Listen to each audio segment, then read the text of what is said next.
Salam alaikum, Tadli Dazoul, bonjour. Bon, bah ça faisait longtemps, je fais cette petite vidéo pour vous saluer toutes et tous. Certaines ont envoyé des messages, alors vous faites plus de live, vous allez bien, tout ça? Oui, rassurez-vous, tout va bien.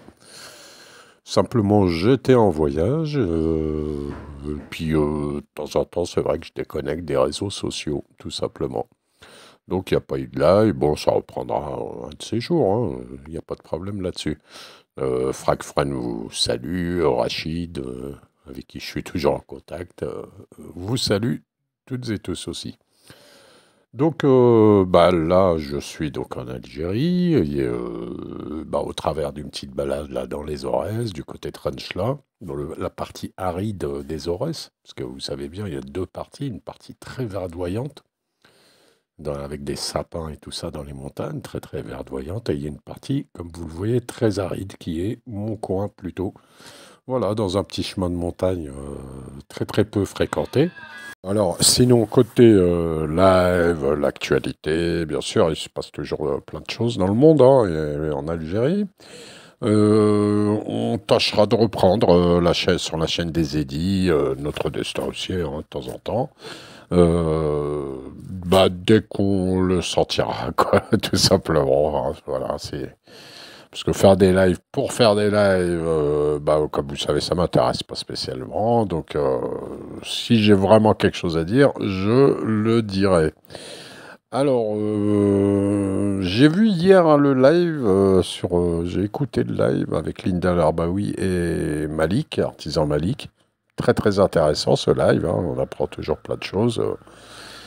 Et par contre, je voulais un peu répondre quoi, à Linda, parce que elle nous dit dans ce live que du fait que l'ancien beau-fils, quoi, toujours beau-fils de Trump, Kouchner, le juif, donc sioniste, pro-Israël à fond, serait donc a pris ses distances, oui, ça c'est vrai, avec Trump, donc il n'est pas dans les petits papiers. Par contre, le fils du milliardaire américano-libanais qui a marié la fille de Trump, lui, ferait que la politique de Trump pourrait s'infléchir un petit peu en faveur des Orientaux. Bon, autre chose, elle nous disait, enfin, elle nous disait que elle avait l'air un petit peu optimiste sur le fait que Trump, peut-être le Trump 2025, ne serait pas tout à fait le même que le précédent, et donc ça serait bénéfique autant pour le Sahara occidental que pour les Palestiniens, que pour l'Iran, etc. En tout cas, que ça serait pas aussi grave qu'avant, quoi, aussi pire qu'avant. Alors, moi, je vais faire ma petite réponse là-dessus.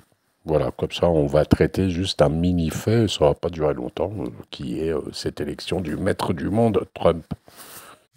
Alors, tout d'abord, ce qu'on peut quand même constater, c'est que cette élection, le monde entier, il est dans un état, je sais pas, c'est bizarre, quoi.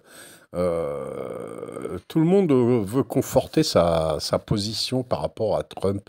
C'est-à-dire que vous avez les nationalistes, machin, France souverainiste, qui disent super, Trump va changer les choses, il va combattre l'État profond, tatati tatata, il va arrêter les guerres.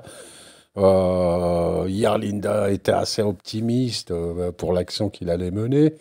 Moi, je pense que Trump, c'est un peu comme Obama à l'époque. L'Amérique, elle allait pas du tout bien dans les opinions publiques avec la sortie avec Bush, hein, deux mandats de Bush.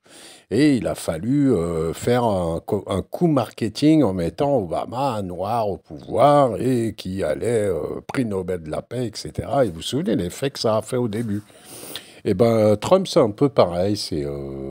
C'est un produit marketing multi-usage, en fait, et chacun trouve ses propres intérêts selon ses vues, quoi, dans ce bonhomme. Et c'est un peu ça. Ça fait ça un peu drôle quand même, hein, mais bon. Alors, pourquoi je dis tout ça? Les États-Unis sont ainsi faits. C'est un État au niveau de la politique. Vous avez deux partis qui sont en opposition, démocrates républicains, mais ces deux partis, ils ont toujours les mêmes objectifs. Les présidents, ils changent, mais pas leur politique, surtout pas étrangère.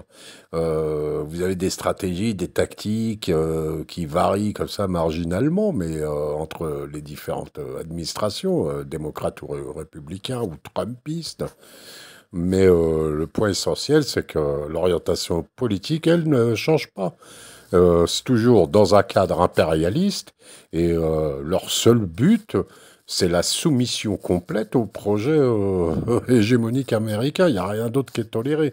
Donc voilà ce que je vois plutôt. Moi, je vois une accélération de la normalisation des pays arabes, hein, vous savez lesquels, du Golfe, etc., tous ceux qui vont suivre.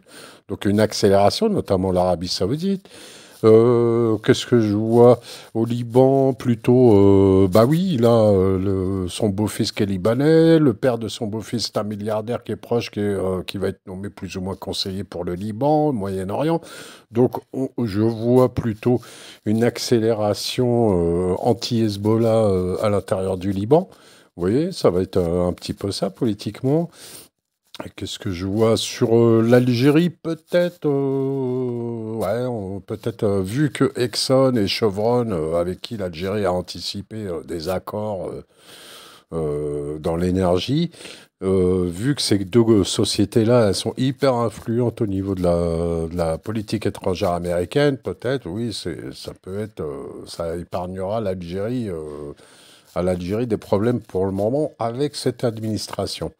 Bref, Trump, en gros, vous aviez Biden qui était un impérialiste hypocrite, parce que c'est toujours enrobé de démocratie, d'humanisme et tout ça, alors que c'est des guerriers, des impérialistes qui écrasent le monde. Avec Trump, vous avez la même chose, mais l'hypocrisie en moins. Trump assume. Souvenez-vous, avec la Palestine, au départ, pendant sa campagne, il avait dit à un moment, ouais, ils sont trop faibles, cette administration, il faut, vis-à-vis d'Israël et quoi de la Palestine, il faut les armer plus, faut canarder les Palestiniens plus fort et tout ça. Donc je ne vois aucun changement possible. Ça fera peut-être, on aura un petit répit comme ça, peut-être comment dire, il naqas les guerres, un petit peu l'intensité guerrière, mais j'y crois pas. Je pense que ça va être de pire en pire parce que les États-Unis ne changent pas, même si les présidents changent. Allez, Maslama, à bientôt, Inch'Allah.